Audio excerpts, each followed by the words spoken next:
ప్రభునందు ప్రియమైనటువంటి వారులారా, మన ప్రభువును రక్షకుడైనటువంటి యేసుక్రీస్తు వారి యొక్క శుభనామములో మీ అందరికీ నా హృదయపూర్వక శుభములు వందనములు తెలియజేస్తున్నాను. ఉదయకాలం దేవుని వాక్యాన్ని ధ్యానం చేసుకుందాము. ఈరోజు వాక్య ధ్యానం కొరకు మనం తీసుకున్నటువంటి లేఖన భాగము మత్తయి సువార్త 2వ అధ్యాయము 10-11 వచనాలు చదువుకుందాం. వారు నక్షత్రమును చూచి అతి ఆనందభరితులై ఇంటిలోనికి వచ్చి తల్లి అయిన మరియను ఆ శిశువును చూచి సాగిలపడి ఆయనను పూజించి తమ పెట్టెలు విప్పి బంగారమును సాంబ్రాణిని బోళమును కానుకలుగా ఆయనకు సమర్పించిరి. ప్రియమైనటువంటి వారులారా, ప్రభువారి జన్మ సమయంలో ప్రభువుని దర్శించడానికి వచ్చిన జ్ఞానులకు సంబంధించినటువంటి వాక్య భాగం ఇది. మరి గొల్లలకు దేవుని దూత మొట్టమొదటిగా శుభవర్తమానాన్ని దూత ద్వారా తెలియచేయబడింది. అయితే జ్ఞానులకు ప్రభువారి జన్మ గురించిన వర్తమానం నక్షత్రం ద్వారా వాళ్ళు కనుగొన్నారు. ఆ నక్షత్రాన్ని బట్టి మరి లోకరక్షకుడు జన్మించడాన్ని తెలుసుకొని ఆ నక్షత్రాన్ని చూచి దాన్ని ఫాలో అవుతూ వారు ప్రభువారిని దర్శించడానికి వచ్చినట్టుగా మనందరికీ తెలిసిన విషయమే. అయితే ఇక్కడ జ్ఞానుల గురించి మనం కొన్ని విషయాలు ఇక్కడ నేర్చడానికి అవకాశం ఉంది. ఎందుకంటే జ్ఞానులు వాళ్ళు చాలా జ్ఞానం కలిగిన వాళ్ళు మాత్రమే కాదు, ఐశ్వర్యవంతులు అంటండి వాళ్ళు. మరి చాలా విలువైనటువంటి జీవితాలు జీవిస్తున్నటువంటి వారు ఆ నక్షత్రాన్ని చూచి ప్రభువారు పుట్టారన్న సంగతి తెలుసుకొని ఆ నక్షత్రాన్ని ఫాలో అవుతూ దాదాపు 2 సంవత్సరాలు ప్రయాణం చేసి వచ్చి ప్రభువుని దర్శించారంట. మరి జ్ఞానులు వాళ్ళ ముగ్గురే అనుకుంటాం, కానీ వాళ్ళ ముగ్గురితో పాటు మరి వారికి ఒంటెలు, మరి ఇంకా వారి యొక్క పశు సంపద, వారితో పాటు చాలా పరివారంతో బయలుదేరి ఎన్నో కష్టనష్టాలు ఓర్చుకొని వాళ్ళు కొండలో గుట్టలో లోయలో దాటి మరి ప్రభువారిని చూడటానికి ప్రయాసపడి వచ్చినట్టుగా మనం చూస్తున్నాం. వారి జ్ఞానం కలిగిన వారు, ఐశ్వర్యం కలిగిన వారు అయినప్పటికీ కూడా లోకరక్షకుని చూడాలనే ఆశ వారిలో కనబడుతూ ఉంది. వారు ఎట్టకేలకి నక్షత్రాన్ని బట్టి వచ్చి ప్రభువన్న గృహానికి వచ్చారు, ఇంటిలోనికి వచ్చారు, మరియను చూశారు, కుమారుడైన యేసును శిశువును చూచారు. చూచినప్పుడు వారు చేసిన పని ఏంటంటే, చూచిన వెంటనే వారి యొక్క ఐశ్వర్యాన్ని బట్టి వారి జ్ఞానాన్ని బట్టి అతిశయించలేదు, కానీ వారు సాగిలపడ్డారంట. ప్రభు వారికి సాగిలపడ్డారు, ఆయన ఆరాధించారు, పూజించారు. మరి ఆ పూజించడం సాగిలపడటం కాదు, వారి వినయాన్ని తెలియచేయటం మాత్రమే కాదు, ఆయన్ని దైవంగా పూజించారు, ఆరాధించారు. అంత మాత్రమే కాదు, వారు వస్తూ ప్రభువారి కానుకలు తీసుకొచ్చారు.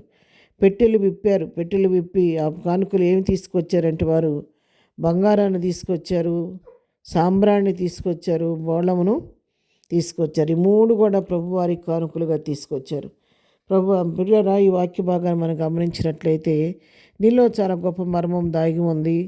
మరి ఆ తీసుకొచ్చినటువంటి కానుకలు మనం ఒకసారి గమనించినట్లయితే బంగారము అనేది ప్రభువారి యొక్క ఔన్నత్యానికి, ఆయన సార్వభౌమత్వానికి, ఆయన అధికారానికి సూచనగా ఉంది.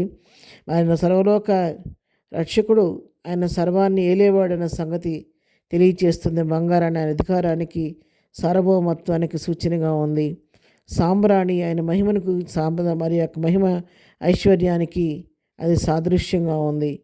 బోళం అనేది అది ప్రభువారు పొందబోయేటటువంటి సిలువ శ్రమలకు సాదృశ్యంగా ఉంది. పుట్టినప్పుడే ప్రభువారి యొక్క సిలువ మరణాన్ని వారు తలపోసుకున్నట్టుగా ముందుగానే బోళాన్ని తీసుకొచ్చి ప్రభువారికి కానుకగా ఇచ్చారు. అంతేకాదు, ఆ బోళం దేనికి ఉపయోగిస్తారంటేనంట, మరి ఈజిప్టు దేశంలో పిరమిడ్లను ఉంటాయి కదా, ఆ బోళాన్ని ద్రవరూపంలోకి మార్చి దానిలో చనిపోయినటువంటి వ్యక్తి యొక్క దేహాన్ని లేకపోతే విలువైనటువంటి కొన్ని అవయవాలను తీసి దానిలో దాచిపెడితే ఎంతకాలం ఉన్నా అవి పాడవ్వంట.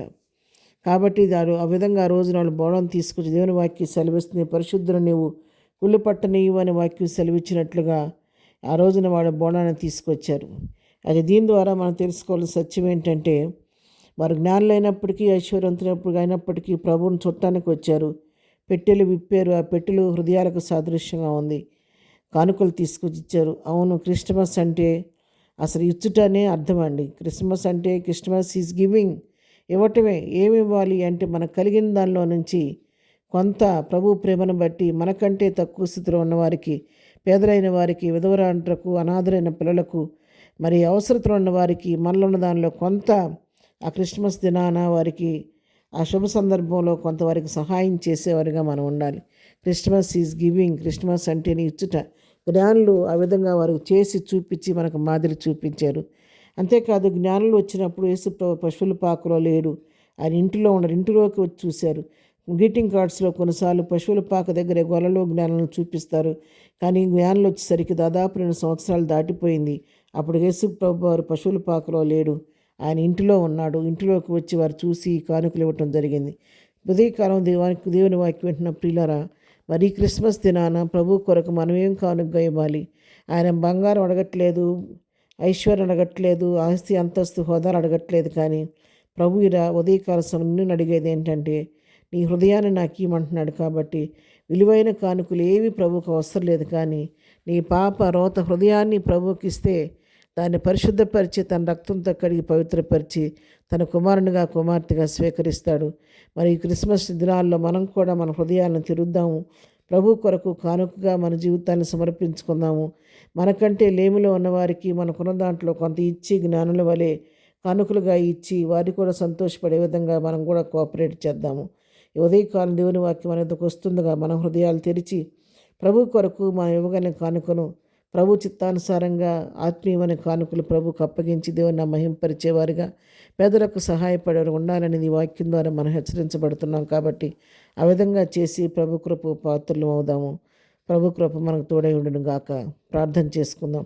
ప్రేమగల తండ్రి, ఉదయకాల సమయంలో వాక్యాన్ని మా పిల్లలందరినీ పేరు పేరుని దీవించి ఆశీర్వదించండి.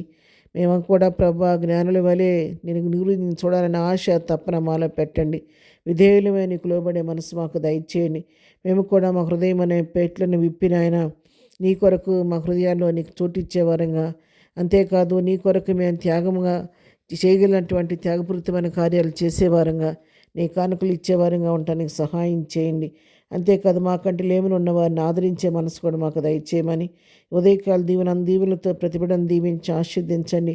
మరి పనిపాట్లో రాకపోకుండా కాపుదలు దయచేయమని ఈ క్రిస్మస్ దినాల్లో ప్రతి కుటుంబం పైన నీ క్రిస్మస్ మెండైన దీవెనలు ఆశీర్వాదాలతో నింపి నడిపించమని, ప్రతి విధమైన కీడు నుండి మా అందరి కుటుంబాలు మమ్మల్ని తప్పించి నీ కృపలో భద్రపరచమని, సమస్త ఘనత మహిమ ప్రభావం నీకు ఆరోపిస్తూ హెచ్చిస్తూ మనం తగ్గించుకుంటూ యేసు పరిశుద్ధ నామంలో ప్రార్థించి అడిగి పొందుకొని ఉన్నాము తండ్రి. ఆమెన్. ప్రభు కృప సదాకాలము మనందరికీ తోడై ఉండి నడిపించునుగాక. ఆమెన్.